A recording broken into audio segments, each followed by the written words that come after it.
Amy Chen made 6 calls to the Forsyth County Sheriff's Office between April 2022 and October 2022. She told them, in different words but with the same underlying message each time, that someone had been in her house. She told them things had been moved. She told them her smart lights were turning on and off in patterns she had not programmed. She told them she would come home to find windows open that she had closed, or find a glass moved 6 inches from where she had left it, or wake up with the feeling that something in her space had changed while she was sleeping. 6 calls. Across 7 months. And after every call, a deputy came, swept the house, found no forced entry, found nothing visibly disturbed, wrote something in a notebook, and left. Amy Chen was not wrong. She was right about every single thing she reported. And the reason no one found anything in those 6 sweeps is the same reason this episode is called what it is. The person who had been in her house was one of the most technically sophisticated home intruders the Forsyth County Sheriff's Office has ever investigated. He did not break in. He did not leave marks. He entered through a door that opened for him, moved in a house that he had learned as thoroughly as his own, and vanished without a trace so complete that 6 law enforcement sweeps produced nothing. Until Amy Chen did something that no one told her to do, that she had never been advised to do, and that turned out to be the single most consequential decision of this entire investigation. Amy Chen bought a hardware network monitor and plugged it into her home router on October 14, 2022. She had no technical background. She had looked up how to see who was using my Wi-Fi on her phone after the 6th deputy visit produced nothing. The device she bought cost $42. The data it captured over the next 11 days produced the arrest warrant that put Daniel Kessler in handcuffs on November 3, $42 and 11 days of captured network traffic, after 7 months of going unheard. Today we go through all of it. 7 months of Amy's experience. The investigation that finally worked. The forensic picture of what Daniel Kessler had built inside her home and her life. The arrest. And what every person with a smart home needs to understand about the specific vulnerabilities that made this possible and how to close them. The first signs. Amy Chen moved to Cumming, Georgia in January 2022. She was 31 years old, a freelance graphic designer who worked from home, and she had chosen Cumming specifically because it was quieter than Atlanta and affordable enough that she could have a proper home office. She rented a townhouse in a small complex. Her unit had 3 exterior doors, a smart thermostat, a smart door lock, a smart lighting system, and a home hub that she had set up herself in the first week of her tenancy, following the manufacturer's instructions. The first thing she noticed, in approximately mid-April 2022, was her thermostat. She had a consistent setting 71 degrees during the day, 68 at night. She noticed, over several mornings, that the overnight setting had changed. Not dramatically. Not to an extreme. 1 degree, sometimes 2, warmer or colder than she had set it. She assumed she had accidentally changed it herself. She reset it. It changed again. Then the lights. The front hallway light would be on when she came downstairs in the morning, when she was certain she had turned it off before bed. A lamp in the living room, which was connected to the smart hub, would be found in a different brightness setting than she had left it. Small things. Easy to dismiss individually. She dismissed them individually. It was the glass that made her call the police for the first time. In early May, she had left a glass of water on the kitchen counter right side of the sink, where she always put a glass and come downstairs the next morning to find it on the left side. 6 inches to the left of where it had been. She stood in her kitchen looking at that glass for several minutes before she called the non-emergency line. 6 contacts, 6 sweeps. The pattern across the 6 police contacts between May and October 2022 was consistent. Amy called, described what she had noticed, a deputy came, swept the accessible areas of the townhouse, found no forced entry and no visible disturbance, and documented the call as an unsubstantiated report of possible intruder concern. On the 4th contact, in August, a deputy gently suggested that Amy might want to speak to someone about stress and anxiety. She did not speak to anyone about stress and anxiety. She started keeping a log. The log is part of the public case record. Amy documented every anomaly, date, time, what she had observed, what the baseline should have been, the difference. It runs to 43 entries between May and October 2022. It is methodical and specific, the documentation of a person who understood that nobody would believe her without precision and who was providing that precision even when it was producing no result. What Amy did not know during those 7 months, and what the investigation would eventually establish, Daniel Kessler had entered her home at least 19 documented times. He had spent time in every room. He had gone through her belongings. He had installed a small device behind a picture frame in her bedroom, a device that recorded audio, and had returned to retrieve and replace it at least 3 times. And twice, on nights in July and September 2022, he had been in her home while she was sleeping. Twice while she was sleeping. The 2 dates are established in the investigation's evidence record from Kessler's own devices. July 14th and September 6th, Amy Chen did not know someone was in her home on those nights. She was asleep. She woke up to a thermostat setting that was slightly different from what she had left it. She wrote it in her log. She did not call the police on those mornings. She had stopped expecting the calls to produce results. She wrote it down instead. And later, when the investigation confirmed what had happened on those nights, Amy's log entry for July 15th, thermostat moved again overnight. I know I set it to 68, became one of the most significant documents in the prosecution's case file. What a hardware network monitor does. A hardware network monitor is a device that sits between a home router and the internet connection and logs every piece of data that passes through every device that connects to the network, every external address those devices communicate with, the volume and timing of that traffic, and in many configurations the specific type of traffic being sent. Consumer-grade versions are available for under $50 and are marketed as parental control and home security tools. They do not require technical expertise to install. They plug into the router with a single cable. Their data is stored in the device's internal memory and is accessible via a companion app. Amy Chen bought a Firewalla Blue on October 14, 2022, on the recommendation of a tech forum she had found while searching for solutions after the 6th deputy visit. She plugged it in. She set up the app. She went to bed.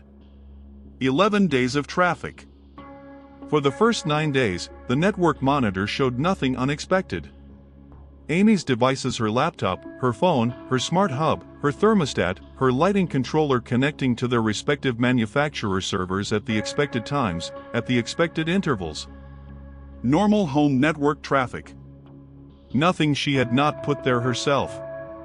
On October 23, at 2:14 a.m., the monitor logged an external connection to her smart home hub that did not originate from any of Amy's registered devices.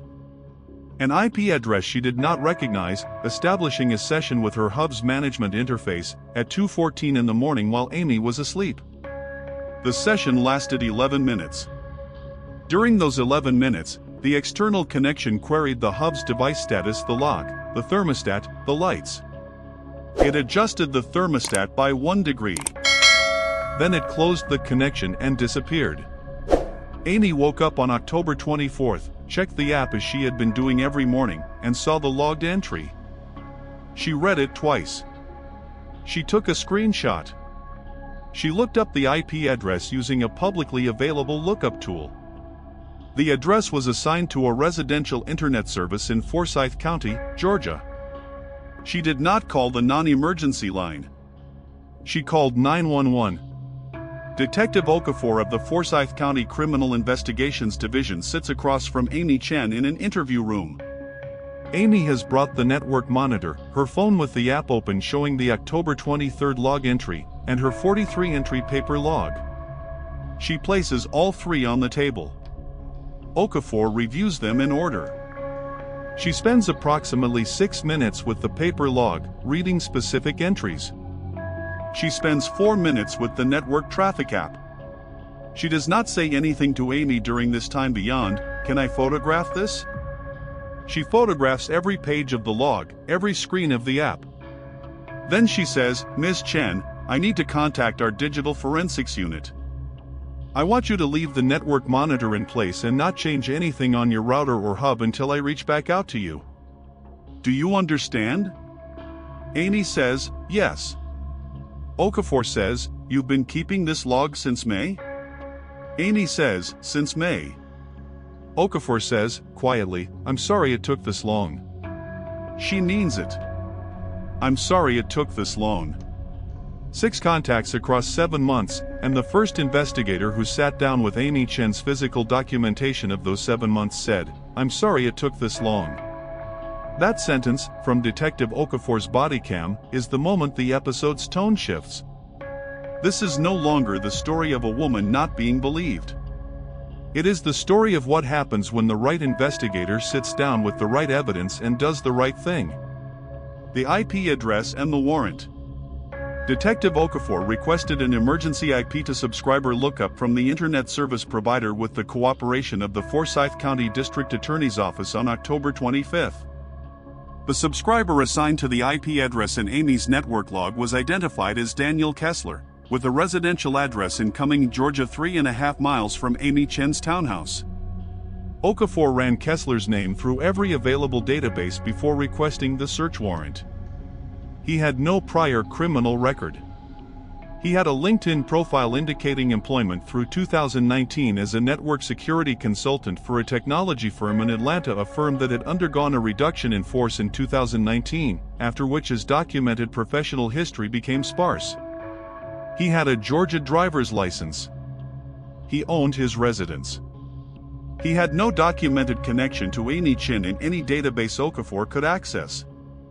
The search warrant was signed on October 27. Digital Forensics executed the search of Kessler's residence on October 28 while Kessler was away from the property. The search was conducted covertly, under a sneak and peek provision, specifically to preserve the network access evidence without alerting Kessler that the investigation had identified him.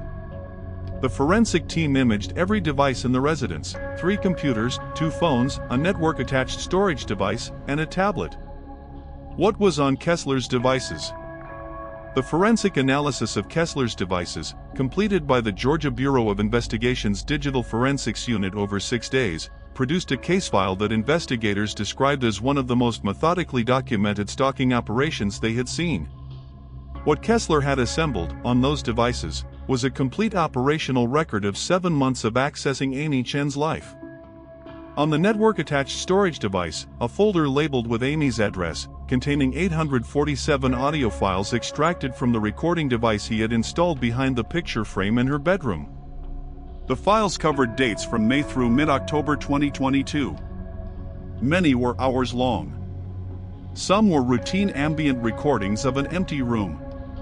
Others recorded Amy on the phone, Amy working, Amy's daily routines and conversations and private moments in her own home.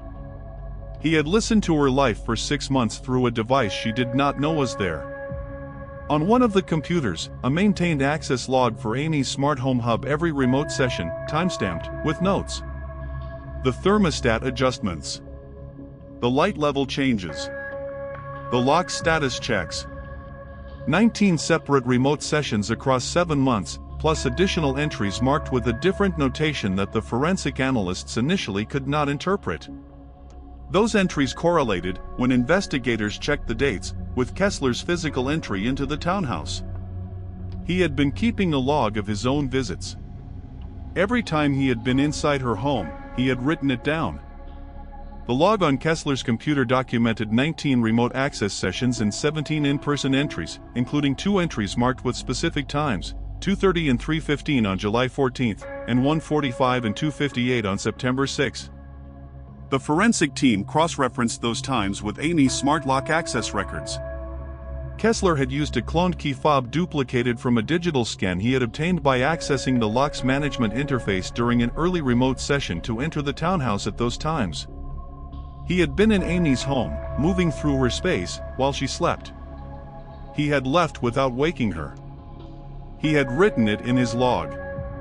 The specific detail that he documented his own crimes in a log that he kept and stored is the evidence of a man who understood what he was doing with enough clarity to track it, and who believed, until October 23, that he would never be caught. How he got in. Kessler's initial access to Amy's smart home system had been obtained through a vulnerability in the Home Hub's default configuration, a publicly documented security flaw in that model's early firmware that allowed unauthenticated remote access from the local network under specific conditions.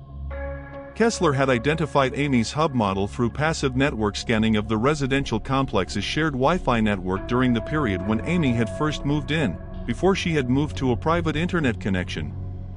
By the time she had established her own connection, Kessler already had administrative access to her hub.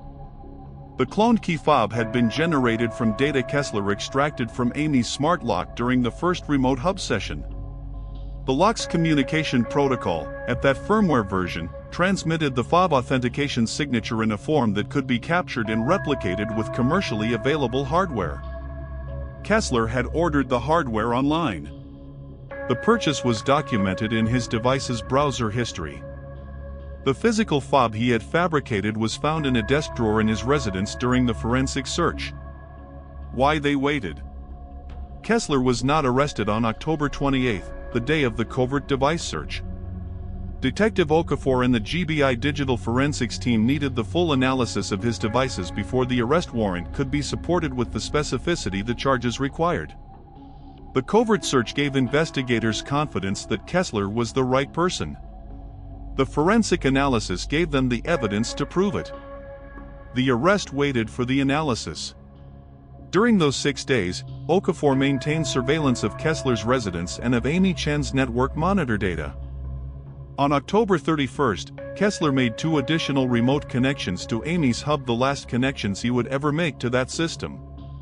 He did not know that the network monitor was logging his IP address and session duration in real time, that every connection he made was being forwarded to Okafor's device as it happened, or that the GBI forensic team was watching his own device's outbound traffic simultaneously.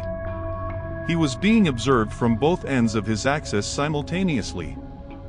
He made the connections the way he always had. He adjusted the thermostat. He closed the session. Okafor and 4 Forsyth County deputies approached Kessler's residence at 7:18 a.m. The approach is standard: Okafor at the door, 2 deputies flanking, 2 in the vehicle at the curb. She knocks. 37 seconds pass. Then the door opens. Daniel Kessler is wearing a work-from-home presentation business casual shirt, jeans, as if he has been awake and working. He looks at Okafor, then at the deputies, and says, "Can I help you?" Okafor says, "Mr. Kessler, I'm Detective Okafor with the Forsyth County Sheriff's Office. I have a warrant for your arrest." He says, "For what?" She says, "Multiple counts of computer trespass, stalking, home invasion, and unlawful surveillance." He says nothing for approximately 5 seconds. Then he says, "I'd like to call my attorney." She says, "Of course. You can do that from the station." She reads Miranda. He extends his wrists before she reaches for the handcuffs. He does not speak again on the porch. He extends his wrists before she reaches for the handcuffs. A gesture that, in the specific context of being told the charges computer trespass, stalking, home invasion, unlawful surveillance, is not the confused compliance of someone who does not understand what is happening. It is the gesture of a person who has already processed the charges and made the calculation that resistance serves no purpose. He has been caught. He knows the charges match what he did. He puts his wrists out. The interview. Kessler's attorney is present. Kessler is composed throughout the interview, a specific, technical composure, not the performed variety. He listens to Okafor's questions. He does not become agitated. He does not produce a counter-narrative. He answers 4 questions with substantive responses before his attorney intervenes. Did he know Amy Chen? He says, "I know who she is." Had he accessed her home network? Long pause. Then, "I'd like to know what evidence you have before I answer that." Okafor places the network access log on the table, his log, recovered from his own device. He looks at it. He says, "I see." He turns to his attorney and says, "I need a few minutes." The interview is suspended. It does not resume with any substantive cooperation from Kessler. I need a few minutes. After looking at his own log, his own timestamped record of 19 remote sessions and 17 in-person entries, sitting on a table in a sheriff's office interview room. I need a few minutes. Not, this is not what it looks like. Not, you have this wrong. He looks at the log, recognizes it as his, and asks for a few minutes. That is all he does. And it is enough. The charges. Daniel Kessler was charged under Georgia law with 14 counts across 4 charge categories: computer trespass under OCGA September 16, 93, which covers the intentional access of computer systems without authorization; stalking under OCGA May 16, 90, which in Georgia covers any conduct that causes a reasonable person to suffer emotional distress or to be in reasonable fear for their safety; first-degree home invasion under OCGA 16-7-5, and unlawful surveillance under OCGA November 16, 62, which covers the use of any device to observe, photograph, or record the activities of a person without consent in a private place. The unlawful surveillance charges were the most significant in terms of evidentiary and sentencing weight. The 847 audio recordings recovered from Kessler's storage device covering 6 months of Amy Chen's private life inside her own home each constituted a separate predicate act. The prosecution charged 17 counts of unlawful surveillance, corresponding to the 17 confirmed physical entries during which recordings were active. The additional computer trespass and stalking charges were brought for the remote access sessions and the documented pattern of conduct. Kessler entered a not guilty plea. His defense challenged the forensic extraction methodology and argued that the recovered log file had not been sufficiently authenticated. The GBI forensic examiner spent a full day on the stand walking through the authentication process. The challenge failed. The recovered log was admitted. Amy Chen's testimony. Amy Chen testified for 3 hours at trial. She brought the 43-entry paper log she had kept from May through October 2022. She read specific entries aloud. She described the glass moved 6 inches. She described the thermostat. She described the 7 months of being told, in different ways by different people, that she was probably just stressed, that there was no evidence of forced entry, that maybe she had done these things herself. She described what it is like to live in your own home uncertain whether you are alone in it. To wake up in the night and not know. To have that uncertainty confirmed, months later, as not uncertainty at all. I kept the log because I needed to know I was not inventing it. Every time someone said there was no evidence, I went back to my log and I read what I had written, in my own handwriting, on the date it happened. I knew what I was experiencing. I just needed someone else to know it too. Amy Chen trial testimony, State of Georgia versus Kessler. I knew what I was experiencing. 7 months. 6 police contacts. 43 log entries. A $42 network monitor. And 3 hours on a witness stand, reading her own handwriting to a jury, who convicted Daniel Kessler on all 14 counts after 4 hours of deliberation. The sentence. Daniel Kessler was sentenced on April 19, 2023, by Forsyth County Superior Court Judge Robert Haynes. 24 years in the Georgia Department of Corrections, with no possibility of parole for the first 14 years. The evidence in this case describes a sustained, methodical, invisible violation of a person's most fundamental right, the right to be safe in her own home. The defendant used his technical expertise to make himself invisible to the person he was violating and to the law enforcement agencies she contacted for help. He was not caught by a camera or a witness. He was caught because the person he underestimated trusted herself, kept records, and did not stop asking for help even when help was not adequately given. This court's sentence reflects the severity and the duration of the conduct. It also reflects this court's view that what was done to Amy Chen required more than silence from an institution that had repeated opportunities to intervene. Forsyth County Superior Court Judge Robert Haynes sentencing remarks, State of Georgia versus Kessler, April 19, 2023. Smart home security: the specific vulnerabilities. The vulnerability that Daniel Kessler exploited to gain initial access to Amy Chen's smart home hub is a documented class of flaw known as default credential exposure, where a device ships with either no authentication or easily bypassed authentication on its management interface, relying on the owner to configure security settings that many users never configure because they are not prominently prompted to. The specific hub model Amy Chen used had this vulnerability addressed in a firmware update released in 2021 before she moved in. Her device had never received that update because auto-update was disabled by default and she had not known to enable it. The practical guidance from this case for anyone with a smart home system: update firmware on every smart device immediately upon installation, and enable automatic updates where available. Change default passwords on all hub and router interfaces every device ships with a default password that is publicly known. Enable two-factor authentication on smart home account portals where available. Review the connected device log in your home hub periodically. Most consumer smart home platforms show a list of devices that have accessed the system and when. If you see an access event you do not recognize, treat it as significant and report it. The smart lock cloning vulnerability Kessler exploited has also been patched in subsequent firmware versions of that lock model.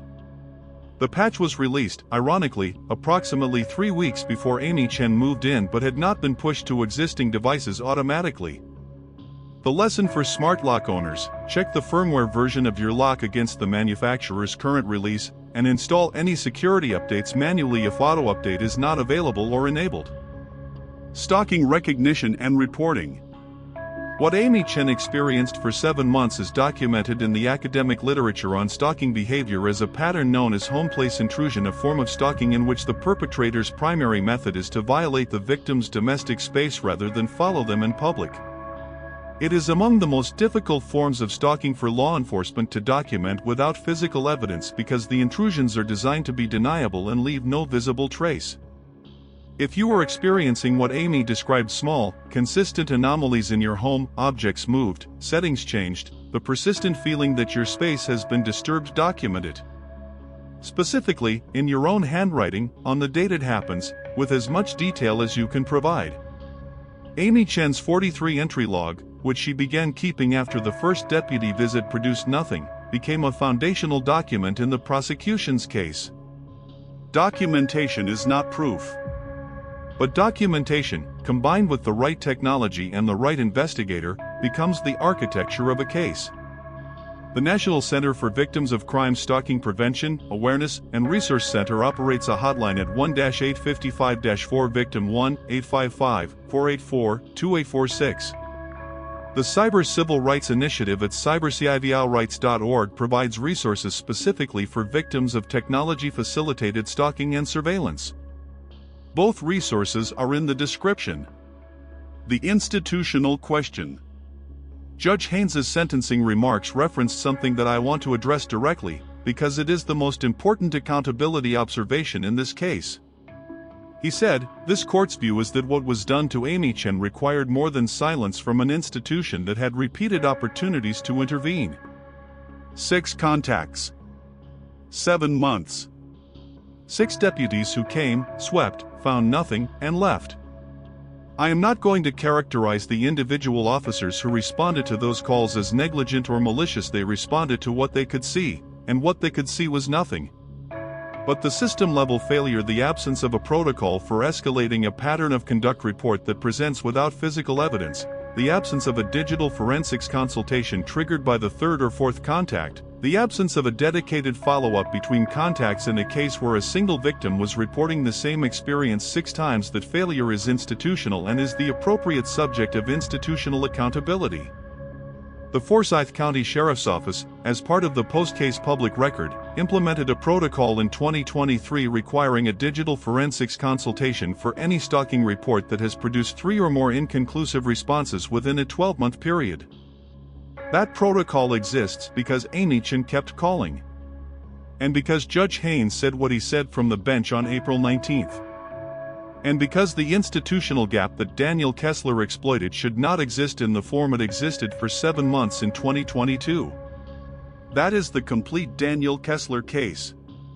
7 months. 6 calls. 43 entries in a paper log. A $42 network monitor plugged into a router at 10 o'clock on a Thursday night in October. And a survivor who trusted what she was experiencing when the system around her was not equipped to confirm it. The thing that stays with me in this case is the log. Not because it was the decisive evidence, the network monitor produced the decisive evidence, but because the log is the document of a person refusing to accept that her own experience was invalid. Every entry is a small act of self-trust in the face of a system that kept returning to her home and finding nothing and leaving. She wrote it down anyway. She kept writing it down. And when Detective Okafor sat across from her and spent 6 minutes reading that log before saying a word, the first thing she said was, "I'm sorry it took this long." That was the right thing to say. It came 7 months too late. And it is the sentence this case should be remembered by. Amy Chen has said publicly that she speaks about her case because she wants other people in her situation to know that the feeling is real, that small anomalies accumulate into a pattern that matters, and that documentation, even when it seems like it is producing nothing, is always worth doing. She said, "I kept writing because I needed to believe myself." And that turned out to be the thing that mattered most. If you are experiencing something that feels wrong in your home or your life, and you are not being heard, keep writing it down. The resources are in the description. You are not inventing it. If this video gave you something, the smart home security guidance, the stalking recognition information, the investigation, or just the understanding that a $42 device in 11 days and a woman who refused to stop trusting herself changed everything, please subscribe and turn on notifications. The Patreon is in the description. Drop a comment, tell me what part of this case stayed with you. The $42 device? Amy's log? The wrist extension when Kessler was arrested? Okafor saying, "I'm sorry it took this long"? Judge Haynes's sentencing remarks? I read every one. Take care of yourselves. Take care of your homes. I will see you in the next one.